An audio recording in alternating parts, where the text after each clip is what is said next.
أعوذ بالله من الشيطان الرجيم بسم الله الرحمن الرحيم يا مجد شرف للذاكرين الحمد لله رب العالمين والصلاة والسلام على أشرف الأنبياء والمرسلين سيد العرب والعجم اسمه مقدس معطر مقدم نور الهدى مصباح الظلم شفيع الأمم صاحب الجود والكرم مولانا أبي القاسم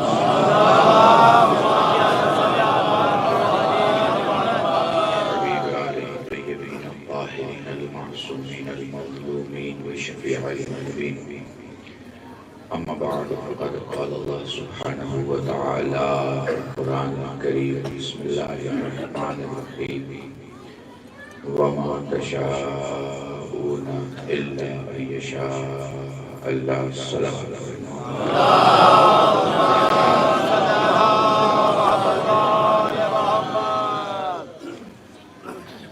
ماشاءاللہ. یہ مائک کس کے کنٹرول میں ہے؟ کون دیکھ رہا ہے مائک؟ آپ دیکھ رہے ہیں؟ ایکو بالکل ختم کرو. نہیں echo minus echo minus echo بند کرو. مجلس کے مائک میں ایکو نہیں رہتا. ہاں بالکل نارمل کرو. بالکل نارمل کرو. مکسچر کو مڈل پہ لے آؤ. ولیوم کو بڑھاؤ. بیس ختم کرو. نارمل مائک کرو. بس یہی رہنے دو. بالکل ٹھیک ہے.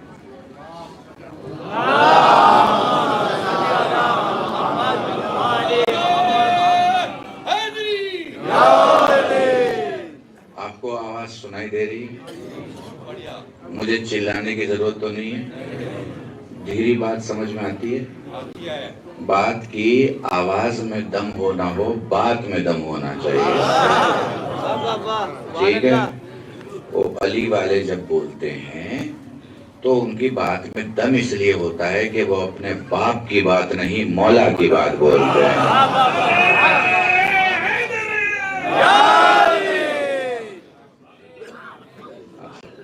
ماشاءاللہ سے دلی اور مظفر نگر کے بیچ میں جینے والے آپ سبھی لوگ تو میرے ساتھ رہیے گا. میں اوپر کی سیڑھی پہ اس لیے نہیں بیٹھا، میرے بھائیوں نے کہا مجھ سے کہ قوم کا مولوی سے فاصلہ کم ہونا چاہیے، زیادہ نہیں ہونا چاہیے. بالکل آمنے سامنے ہوگا نا تو میں بھی آپ کو کہہ پاؤں گا، آپ بھی سن پائیں گے اور سمجھ پائیں گے. مجلس پڑھنے کی چیز نہیں ہوتی، مجلس سمجھانے کی چیز ہے. ابھی 2.5 گھنٹہ کسی نے پڑھا، آستی نے اٹھا کر پڑھا. سمجھ میں نہیں ہے آپ کے کیا فائدہ اس 2.5 گھنٹے کا؟ بتائیے کیا. اور عمومی طور پر مجلس میں کیا ملا یہ وہی بات کہتا ہے جسے مجلس ہی یاد نہیں رہتی. بیچارے کو یاد ہی نہیں ہے مولوی نے کیا پڑھا. بڑی محنت سے مولوی کچھ پڑھتا ہے اور پھر قومی بحث کرتی کیا پڑھا. بھئی آپ کو یاد ہے کیا پڑھا؟ آپ ہی کو یاد نہیں اور پھر آپ ہی کہہ رہے ہیں کیا پڑھا. سمجھ رہے ہیں آپ؟ ایک بنیادی گفتگو چونکہ جو ڈیٹ ہے نا، جو تاریخ ہے، بہت اہمیت والی تاریخ ہے. کائنات بیٹھی رہی اور حسین نکل گئے. بہت بڑی تاریخ، بہت بڑی تاریخ. ٹھیک ہے. سو اب اس تاریخ کے سندرب میں، پس منظر میں مجھے سنیے گا. زیادہ نہیں، 35 منٹ میں 2 گھنٹے کی مجلس پڑھوں گا. سمجھ میں نہیں آیا آپ کے تو میں معذرت نہیں چاہوں گا. وہ آپ کی پرابلم ہے، آپ نے کیوں نہیں سمجھا. میرا کام ہے پڑھنا. میں پڑھوں گا، اس ذمہ داری کے ساتھ پڑھوں گا کہ سب کچھ پڑھوں گا اور کچھ نہیں پڑھوں گا. جو میرے وقت کے امام کو چاہیے وہ بھی پڑھوں گا اور جو بھارت کے مسلمان کو چاہیے وہ بھی پڑھوں گا. ان دونوں کے درمیان کی گفتگو بھائی پوری توجہ، علماء بیٹھے ہیں سارے، جوانوں سے خاص طور سے توجہ. دیکھو بھائی، ہم لوگ جو شیعہ قوم ہیں، اس قوم کا مطلب کیا ہے؟ اس قوم کا مطلب ہے یہ قوم باعث نہیں ہوتی، مطلب پکشپات نہیں کرتی. کچھ بات سمجھ میں آ رہی ہے؟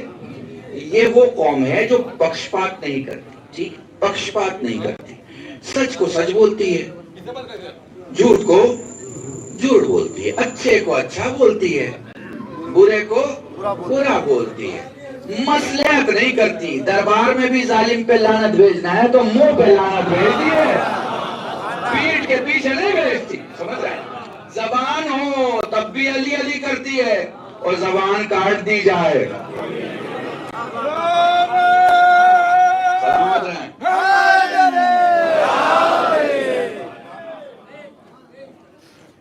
تو اب ایک گفتگو اور آپ کا ساتھ.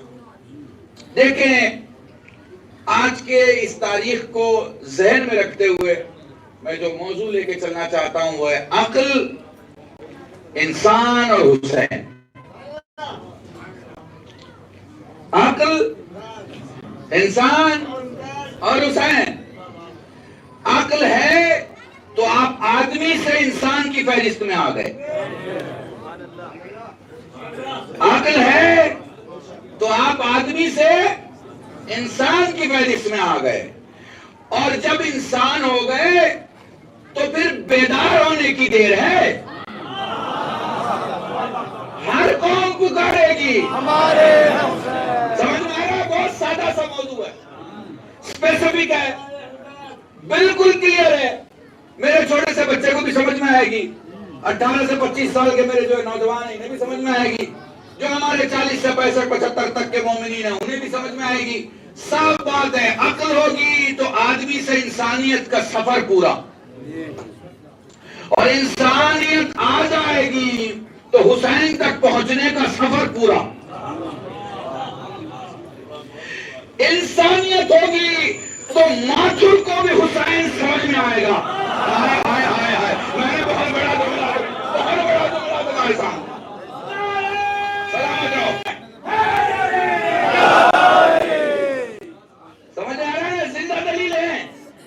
عقل ہوگی تو انسانیت ہوگی، انسانیت ہوگی تو پھر یہ نہیں دیکھا جائے گا کہ اس کا کاسٹ کیا ہے، اس کا کلر کیا ہے، اس کا کریڈ کیا ہے، اس کا کلچر کیا ہے. ماشاءاللہ سے میرے سنی شیعہ بھائیوں، مجھے پتا ہے اس مجمع میں برادران اہل سنت بھی ہیں، اپنے لوگ بھی ہیں، سادات کرام بھی ہیں، غیر سادات بھی ہیں، سبھی مولائی ہیں. علم دیکھ کے سب جھکنے والے ہیں، جلنے والے نہیں ہیں. ٹھیک ہے نا؟ تو آپ ساتھ رہنا میرے. دیکھو، ہمارے یہاں کوئی باعث نہیں چلتا، ہم کاسٹ کلر کریڈ کلچر نہیں دیکھتے. افریقہ کا بلال ہوگا ہم مانتے ہیں، عرب کا ابوذر ہوگا ہم مانتے ہیں، افریقہ کا بلال ہوگا ہم مانتے ہیں، عرب کا ابوذر ہوگا ہم مانتے ہیں، ایران کا سلمان ہوگا ہم مانتے ہیں. کیوں مانتے ہیں؟ کیونکہ یہ اہل بیت کو مانتے ہیں. سمجھو میرے بھائی میں کیا کہہ رہا ہوں، سمجھو میرے بھائی میں کیا کہہ رہا ہوں. افریقہ کا بلال ہوگا ہم مانتے ہیں، عرب کا ابوذر ہوگا ہم مانتے ہیں، دور دور کے علاقے ہیں. ایران کا سلمان ہوگا ہم مانتے ہیں، پڑوس کا ابو سفیان ہوگا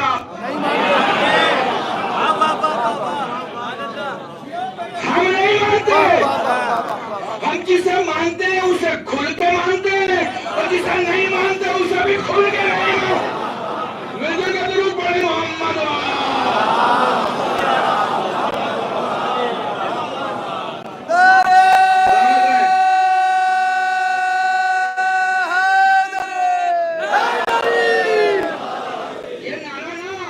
یہ نعرہ جب لگایا کرو تو ایسے لگایا کرو کہ شدت اپنی انتہا پہ پہنچ جائے. کیونکہ تمہاری موٹر کاروں سے، ابھی وہ کسی جوان نے وائرل کیا ہے میرا وہ جملہ، تمہاری موٹر کاروں سے تمہاری پہچان نہیں ہوتی، تمہارے بنگلے کوٹھی سے تمہاری پہچان نہیں ہوتی، تمہارے کپڑے سوٹ بوٹ سے تمہاری پہچان نہیں ہوتی. مگر بھیڑ میں بھی یہ نعرہ لگا دو تو بتانے کی ضرورت نہیں پڑتی کہ تم کون ہو.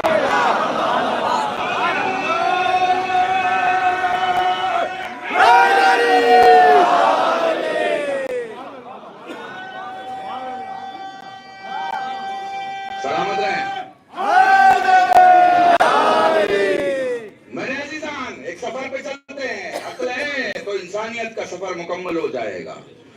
اور انسانیت اگر آپ میں آ گئی تو پھر حسین آپ کے لیے مرکز ہیں, حسین آپ کے لیے مصدر ہیں, حسین آپ کے لیے ایک عظیم کائنات ہیں, حسین ایک جینے کا طریقہ ہے, سلیقہ ہے, حسین ایک ارادہ ہے, ایک عمل ہے, ایک طاقت ہے, حسین ایک عزت ہے اور عزتوں کی انتہا ہے.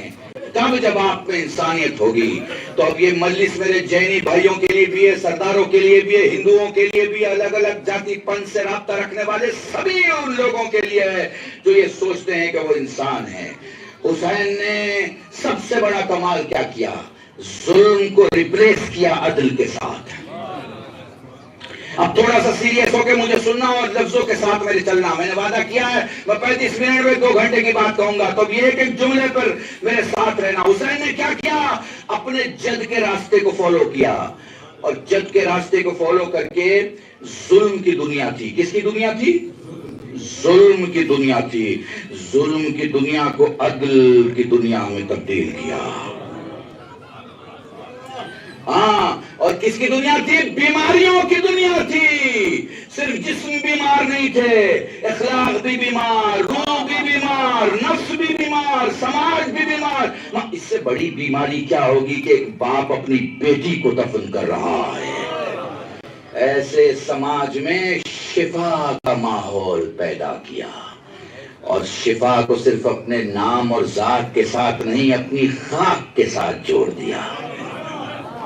ایک جملہ کہوں, آپ تو شاعر بھی ہو, جب دنیا کی زمینوں کی خاک کا تذکرہ ہوتا ہے تو کہتا خاک خاک, بلندی کی طرف تصور نہیں جاتا. یہ صرف اکلوتی حسین کی کربلا ہے کہ خاک نہیں کہتے, خاک شفا کہتے ہو. درود پڑھیں محمد وآلہ. تو جو 4 بڑی چیزیں جد کی ساتھ لے کے چلے, اس میں سے ایک ظلم کے ماحول کو ختم کیا, عدل کے ماحول کو قائم کیا, بیماری کے سماج کو ختم کیا یا سماج کی بیماری کو ختم کیا, اور شفا کا ماحول لے کے چلے. ہاں سمجھ رہے نا. اور ایک عجیب سی چیز حسین نے قائم کی, وہ یہ کہ جو دکھنے والا ہے اس تصویر کے پیچھے کی بھی تصویر دیکھو. صرف جو دکھ رہا ہے اسے مت دیکھو, اس کے پیچھے کیا چل رہا ہے اسے دیکھو. یہ مت دیکھو تمہارے ساتھ کون ہے, یہ دیکھو کس نیت سے ساتھ کھڑا ہے.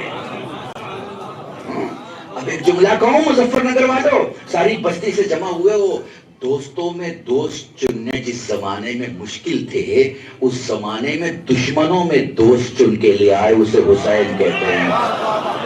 قسم خدا, قسم خدا, دشمنوں میں دوست چن کے لے آئے. اور پھر جو دوست آ رہا ہے وہ اکیلا نہیں آ رہا ہے, بھائی کو بھی لا رہا ہے, بیٹے کو بھی لا رہا ہے, غلام کو بھی لا رہا ہے. سمجھ رہے ہیں نا. آپ سمجھیں حسین کے کربلا میں ٹھہرنے کے فلسفے کو, سمجھیں کہ حسین ٹھہرے تو وقار حسینیت کی عظمت کے صدقے سے کیا ہو رہا ہے, اتنا اجالا ہو رہا ہے کہ اندھیروں میں بیٹھا راستہ بدل رہا ہے, اندھیرا چھوڑ کے اجالے کی طرف آ رہا ہے. یہ حسین کا کمال تھا. اور تیسری اور آخری چیز بڑی عجیب ہے, اور وہ یہ ہے کہ حسین نے شہادت کو جس انداز سے انجام دیا.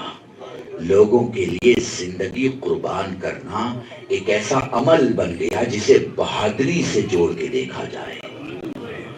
خدا کی قسم بہت اہم جملے ہیں, اگر آپ نے محسوس کر لیا. یہ وہ چیزیں ہیں جس کی استھاپنا حسین نے کی. ہندی جملہ استعمال کر رہا ہوں, استھاپنا حسین نے کی. اب ایک ایک جملے پر توجہ, بڑھتے چلے جاتے ہیں ہم. یہ عقل آئی آدمی کے پاس تو آدمی انسان بن گیا, اور اس انسان کے پاس آنکھیں آئیں تو اس نے خود پہ کام کرنا شروع کیا. خود پہ جب اس نے خود پہ کام کرنا شروع کیا تو وہ دھیرے دھیرے دھیرے دھیرے بلند ہوتا چلا گیا, سدھرتا چلا گیا, سنورتا چلا گیا. اچھا اب ایک جملہ اپنے اس مجمع کے لیے کہوں کہ کیسے سمجھانا چاہوں میں, بہت نارمل سی مثال دینا چاہتا ہوں کہ گاؤں کا بھی کوئی آدمی بیٹھا ہو تو سمجھ میں آ جائے. چلو ہم تمہیں لے کے مثلاً کسی پہاڑی پہ چلتے ہیں اور پہاڑ کا ایک ٹکڑا 20 کلو کا اٹھا کے لے کے آتے ہیں. میں آپ سے پوچھوں کہ بتاؤ یہ 20 کلو پتھر کی قیمت کیا ہوگی؟ تو آپ کہیں گے ارے مولانا اتنا بڑا پہاڑ ہے 20 کلو اٹھا بھی لیں گے تو کون پوچھنے والا ہے، کوئی قیمت نہیں ہے اس 20 کلو کی. میں نے کہا فرضی طور پر بھی کسی کو اگر مالک بنا دو کہ چلو فرض کر لیا جائے کہ یہ فلاں صاحب جو ہے اس کے مالک ہیں، کیا دینا پڑے گا؟ ان کا بہت بہت 10 پیسہ کلو سے لے کے 50 پیسہ کلو ہوگا، اور کیا ہوگا؟ اس سے زیادہ کچھ نہیں ہو سکتا. اسے اٹھا کے پہنچانے والے کو زیادہ پیسہ دینا پڑے گا. اسے اٹھا کے پہنچانے والے کو زیادہ پیسہ دینا، اس کی کوئی قیمت نہیں ہوگی. میں نے کہا کوئی بات نہیں، اٹھا کے پہنچانے والے کو مانو تھوڑی دیر کے لیے 10 روپے دے دیے اور پتھر کے 2 روپے نکالے. پتھر کے 2 روپے نکالے، اٹھا کے پہنچانے والے کو 10 روپے دیے. سمجھ میں آ رہی ہے میری بات؟ ٹھیک ہے نا؟ اب اس پتھر کو میں نے اس آدمی کے پاس رکھا جس نے اسے تراشنا شروع کیا.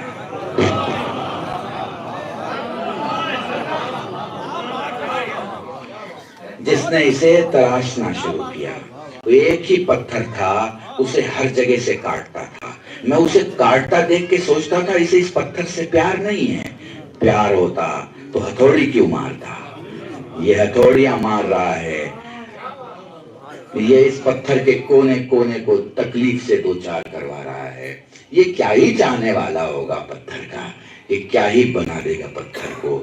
مگر میں نے ہفتوں کی زحمتوں کے بعد دیکھا کہ میرا پتھر تو مجھے دکھائی نہیں دے رہا، مجھے تو کوئی اور ہی تصویر دکھائی دے رہی ہے. تو میں نے کہا بھائی تم نے کیا کیا ایسا جو اس میں سے ایسی تصویر نکل آئی؟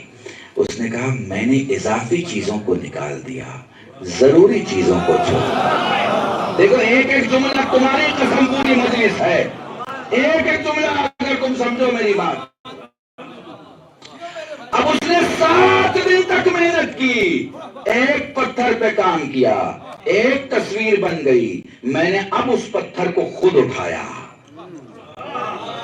چونکہ تعجب تھا کہ پتھر سے ایسے انسان کی صورت کیسے نکل سکتی ہے. اور پھر میں نے اسے اٹھا کے بازار کے کسی بڑے جوہری سے پوچھا کہ اس کی قیمت کیا ہو سکتی ہے. انہوں نے کہا مولانا اسے ہم روپیوں میں نہیں تول سکتے، ڈالر میں تولیں گے. میں نے پوچھا کیوں؟ انہوں نے کہا چونکہ یہ 1 پیس ہے مولانا، یہ ایک ہی پتھر پہ ابھری ہوئی تصویر ہے، اس میں کچھ ملایا نہیں گیا ہے، کچھ ایڈ نہیں کیا گیا ہے، باہر سے کچھ نہیں لایا گیا ہے، اندر سے سب کچھ نکالا گیا ہے. اور یہ اندر سے باہر ابھری ہوئی تصویر ہمیشہ قیمتی ہوتی ہے. پتہ نہیں آپ محسوس کر پا رہے ہو کہ نہیں؟ یہ جتنے کربلا میں جمع ہوئے تھا نا، یہ کربلا پہنچ کے کربلا ہی نہیں بنے.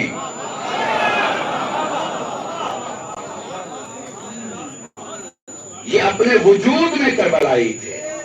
اسی لیے 80 سال کے بوڑھے کو بھی دیکھو گے تو وہ 18 برس کی جوان کی طرح دکھائی دے. درود پڑھیں محمد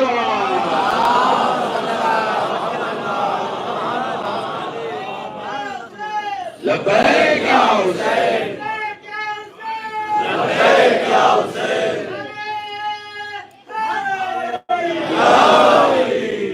تو بات سمجھ میں آ رہی ہے؟ اب یہ پتھر کی قیمت کتنی ہو گئی؟ کروڑوں میں ہو گئی، ڈالرز میں اس کی قیمت لگنے لگی. میرے عزیزو یہی انسان اور انسانیت کی کہانی ہے.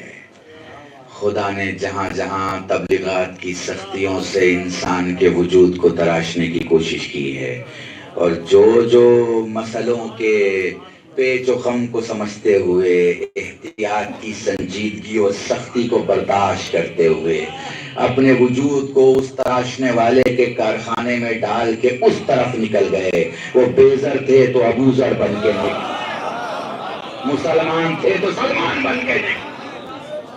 یہ سختیاں ہیں، یہ سختیاں ہیں جو تمہیں تراش دیتی ہیں. سختیوں کو برداشت وہ کرتا ہے جو بڑا ذمہ دار ہو اور بڑا مضبوط ہو. سمجھ میں آیا؟ ایک جملہ کہوں، یہ جوانوں سے کہنا چاہوں گا، یہ تمہارے باڈی بلڈنگ والے جو یہ روز ایکسرسائز کرواتے ہیں، کیا بولتے ہیں اس کو؟ جم. یہ جم میں کھڑے ہوئے لوگوں کے کندھے اتنے مضبوط نہیں ہوتے بادام پستہ کھا کے بھی، جتنے کلیوں کے ہوا کرتے ہیں. 40 کلو کا وزن اپنے کندھے پہ سارے دن ڈھوتا ہے، سارے دن ڈھوتا ہے.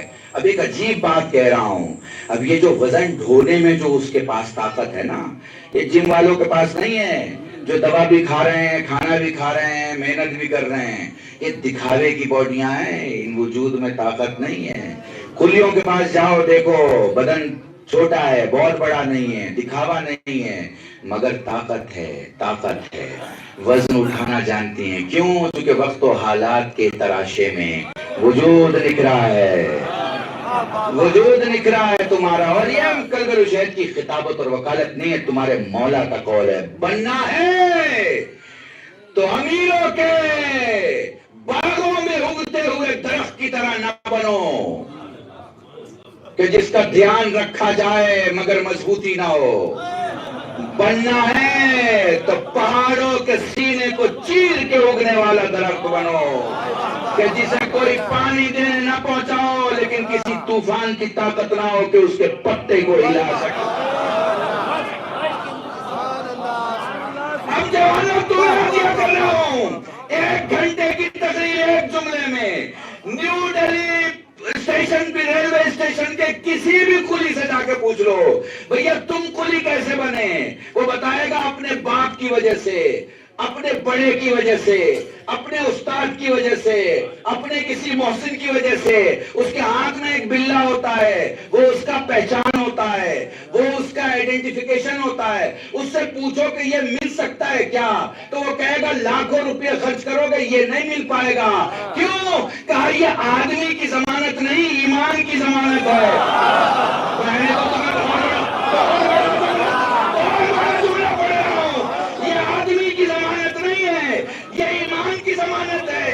جس کو تم نے بیگ دیا ہے، ریلوے منسٹری اس بات کو قبول کرتی ہے اور سامنے کی طرف بیگ لے کے نہیں بھاگے گا، کیونکہ ریلوے اس کو بھی جانتی ہے، اس کے باپ کو بھی جانتی ہے، اس کے ایمان کو بھی جانتی ہے.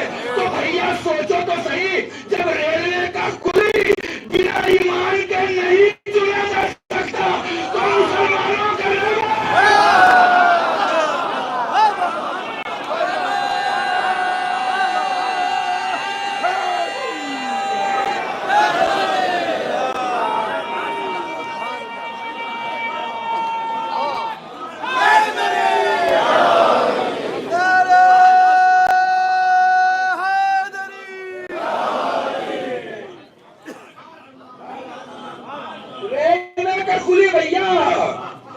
چنا جاتا ہے اس کی امانت داری کے سبب.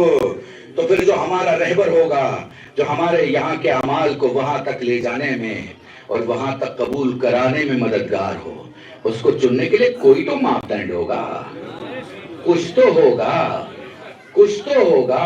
اگر کوئی رہبر ہے تو مجھے دکھائیے جو علی کے سامنے علی ہو، کوئی ہے تو دکھائیے جو حسن کے سامنے حسن ہو، کوئی ہے تو دکھائیے جو حسین کے سامنے حسین ہو.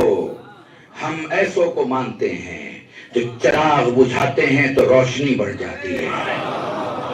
میں نے تو بہت بڑا جملہ کہا تمہارے سامنے، چراغ بجھاتے ہیں تو روشنی بڑھ جاتی ہے.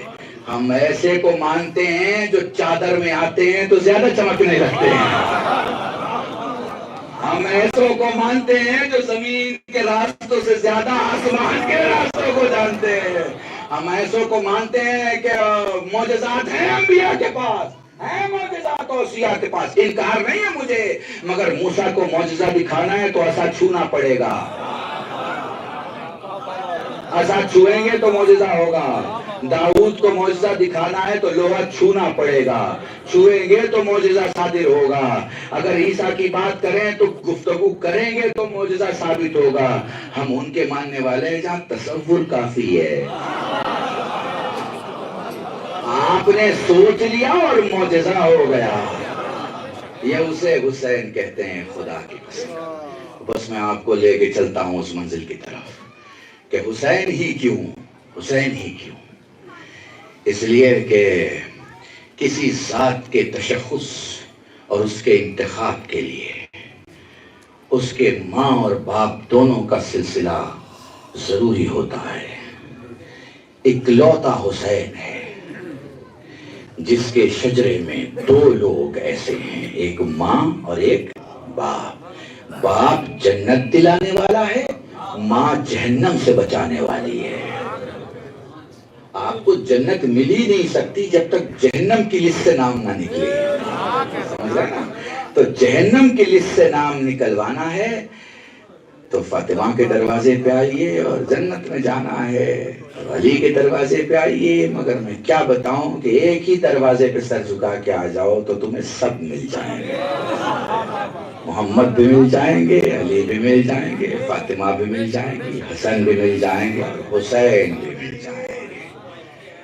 عرب کا ماحول، عرب کی دنیا، حسین کا وطن. اب میں تھوڑا سا آپ کو بیک کیلکولیشن میں لے کے چلوں. ابھی بھارت کی آبادی کتنی ہے؟ 140 کروڑ. 140 کروڑ کی آبادی 70 سال پہلے کتنی تھی؟ 35 سے 50 کروڑ میکسیمم. 35 سے 50 کروڑ، اس سے زیادہ نہیں تھی.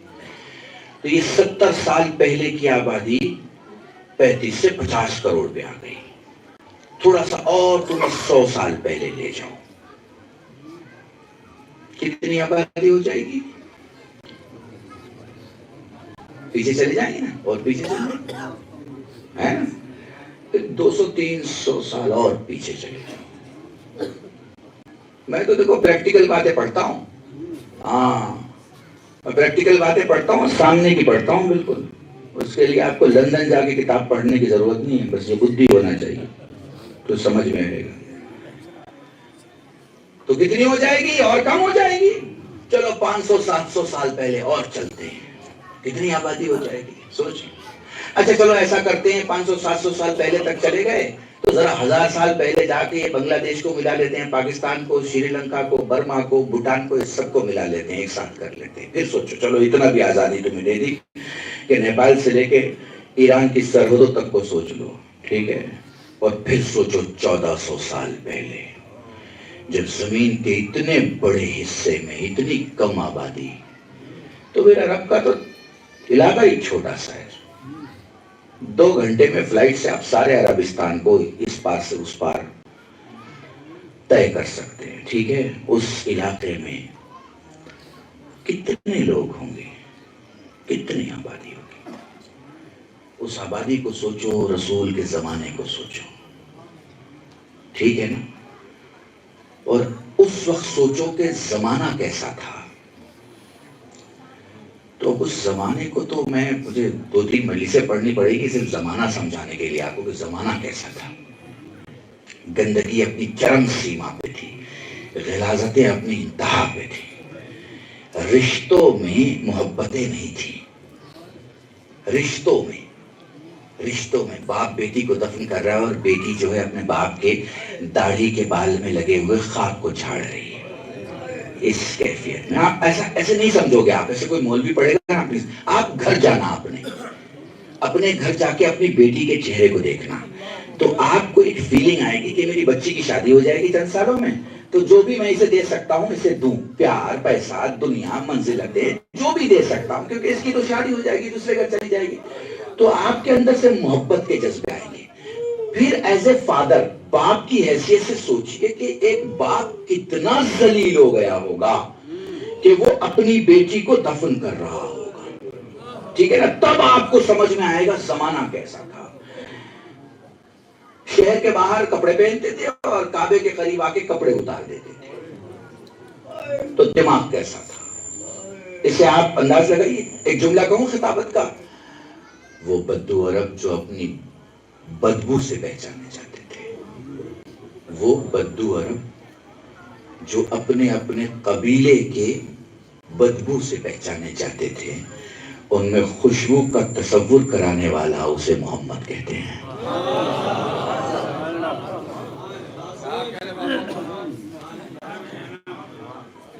ٹھیک ہے نا، خوشبو کا تصور. کون لے کے آیا؟ اور کیسی خوشبو جو جنت میں بھی نہ ہو. ٹھیک ہے، اب بس بات آ گئی ہے اس لیے کہہ رہا ہوں، خوشبو کا تصور. کیونکہ وجود میں خوشبو ہے، جہاں چل رہے ہیں لوگ پہچان. دن میں چلتے تھے تو خوشبو سے پہچانے جاتے تھے، رات میں نکلتے تھے تو اجالے سے پہچانے جاتے تھے. میرے ساتھ رہنا، قسم خدا کی، بس آخری جملے پڑھ رہا ہوں پھر اب تو مسئلہ. دن میں نکلتے تھے تو خوشبو سے پہچانے جاتے تھے. اچھا آپ کو تھوڑا مذہبی رنگ دے دوں، کیونکہ آپ ہمیشہ سوچتے ہیں بھائی یہ تو کچھ نئی بات ہے. چلو نہیں، پرانی بات کا حوالہ دے دیتا ہوں. حدیث قصہ پڑھتے ہو نا؟ حسنین گھر میں داخل ہوئے، کیا فرمایا؟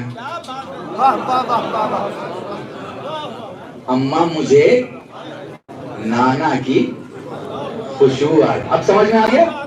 اب کلیئر ہو گئی نا بات؟ ٹھیک ہے. تو دن میں نکلتے تھے تو خوشبو سے پہچانے جاتے تھے، رات میں نکلتے تھے تو جسم سے چھن چھن کے نور نکلتا تھا، راستے اجالوں میں تبدیل ہو جاتے.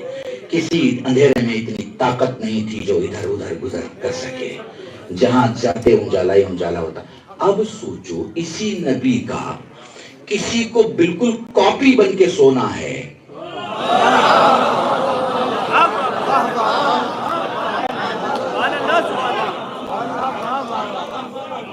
اور ایسے سونا ہے کہ دیکھنے والے کو یہ یقین ہو جائے بنا چہرہ دیکھے ہوئے،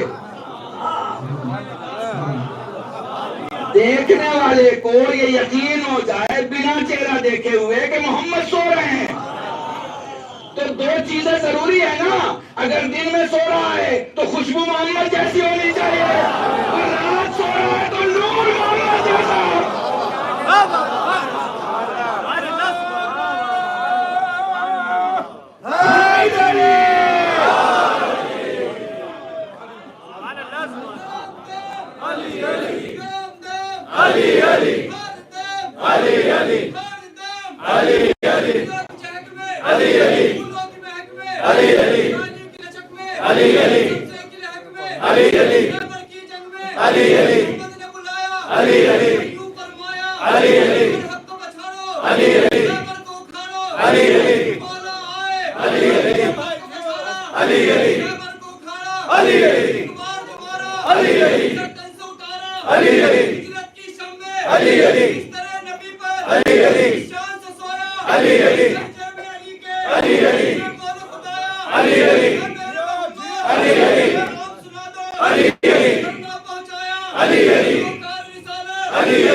مولا اس نعرہ لگانے والے کو اور نعرے کا جواب دینے والے کو اور مسکرانے والوں کو اور مسکرا کے دیکھ کر مسکرانے والوں کو اور مسکراتے چہرے کو دیکھ کر خوشی محسوس کرنے والوں سب کو مولا سلامت رکھے. میرا عزیزو بس ختم کر رہا ہوں، بس ختم کر رہا ہوں. یہ جملہ یاد رکھنا، ہم جسے مانتے ہیں اسے حسین کہتے ہیں. حسین کے پہلے بھی حسین نہیں اور حسین کے بعد بھی حسین نہیں. ہم جسے مانتے ہیں اسے علی کہتے ہیں. علی کے پہلے بھی کوئی علی نہیں اور علی کے بعد بھی کوئی علی نہیں. ہم جسے مانتے ہیں اسے پنجتن کہتے ہیں. پنجتن کے پہلے بھی کوئی پنجتن نہیں اور پنجتن کے بعد بھی کوئی پنجتن نہیں. ان کی عظمتوں کا، ان کی اسلام کے پرتی محبتوں کا کیا تذکرہ کر سکتے ہیں؟ ہمارے یہ چند آنسو کیا ہی کر لیں گے. مگر بس رونا تو اس لیے آتا ہے کہ جو رونا چاہتے تھے انہیں رونے نہیں دیا. رونا تو اس بات پہ آتا ہے کہ جن کے جوان کے گھوڑے سے گرنے کی تاریخ آتی، جب ہمارا جوان اتنا چلا کے روتا ہے کہ کیا حالت ہوئی ہوگی، اس باپ کی کیا حالت ہوئی ہوگی جس کے سامنے اس کا 18 برس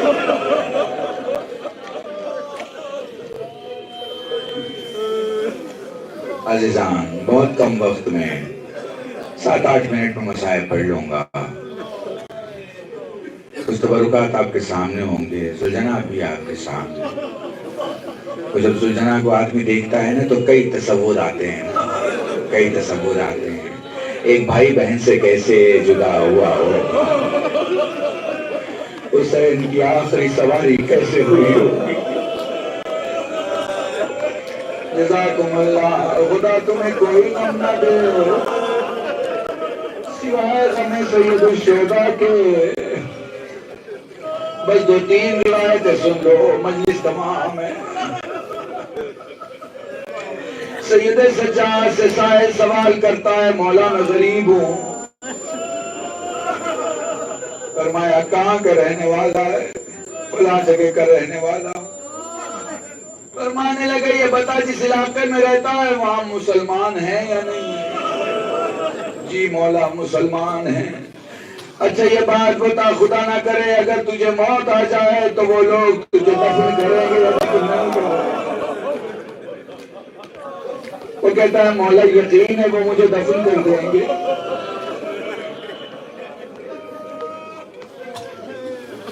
مولا نے سر جھکایا، فرمانے لگے پھر تو غریب نہیں ہو سکتا. غریب تو میرا بابا حسین تھا صلی اللہ علیہ یا بات اللہ الحسین. جزاکم اللہ. جب بھی رویا کرو بابا سے بلند رویا کرو. یہ نہ دیکھا کرو تمہیں کون دیکھ رہا ہے. چلو 28 رجب کی 2 روایتیں مجھ سے سن لو اور مجلس تمام ہے. نانی ام سلمہ کے قریب پہنچے.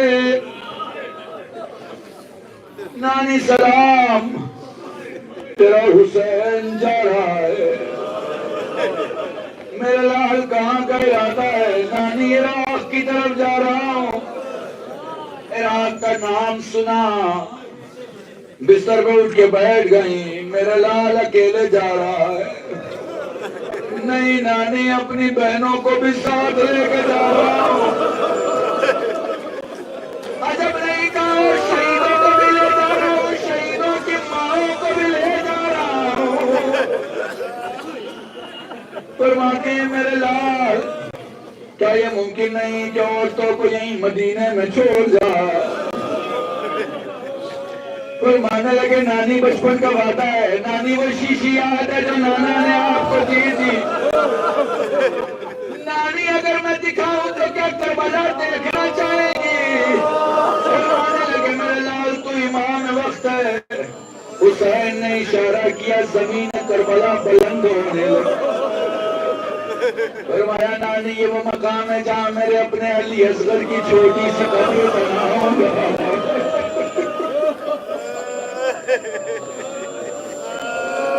فرمانے لگے نانی یہ وہ مقام ہے جہاں میرا اکبر گوش زمین میں آئے گا. نانی یہ وہ مقام ہے جہاں میں جھک کے اپنے عباس کے کٹے ہوئے بازو اٹھاؤں.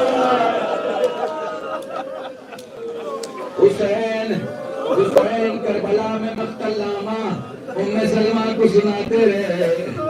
ایک مقام پہ آ کے فرماتے نانی یہ وہ مقام ہے جہاں تیرا حسین غریب ہو جائے.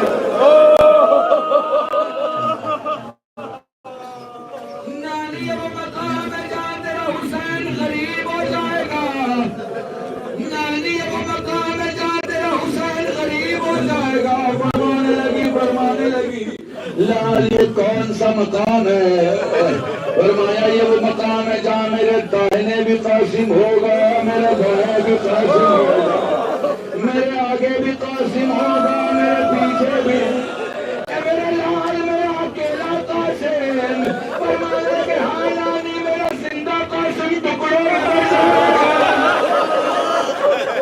جزاکم اللہ. مدینے میں سید سجاد سے کسی نے سوال کیا، مولا یہ بتائیں کربلا میں سب سے زیادہ آپ کے بابا کو کس نے پکارا؟ اور آیا کربلا میں سب سے زیادہ میرے بابا کو قاسم نے پکارا. فرمایا وہ کیسے؟ فرمایا کربلا میں اکلوتا شہید قاسم جس کے پاؤں اور کان سیلاب میں پھنس گئے تھے، پھر یہ ہوا کہ جدھر جدھر گھوڑا دوڑ کے جاتا قاسم کھینچتے ہوئے جاتے، پھر ادھر کے گھوڑے ادھر کے گھوڑے ادھر، جزاکم اللہ زندہ قاسم ٹکڑوں میں پڑ گیا۔ علامہ رشید ترابی مرحوم ایک جملہ پڑھا کرتے تھے، حسین زمین پہ بیٹھے، حسین نے عبا اتاری، حسین نے امامہ زمین پہ رکھا، ہاتھ بلند کر کے کہا واہ غربتا میرے اللہ میں غریب ہو گیا۔ جزاکم اللہ بس آخری جملہ، لو مدینے سے قافلہ نکل گیا، لو پہلی رات سب بیداری میں گزار کے صبح کو جب حسین کے قریب پہنچے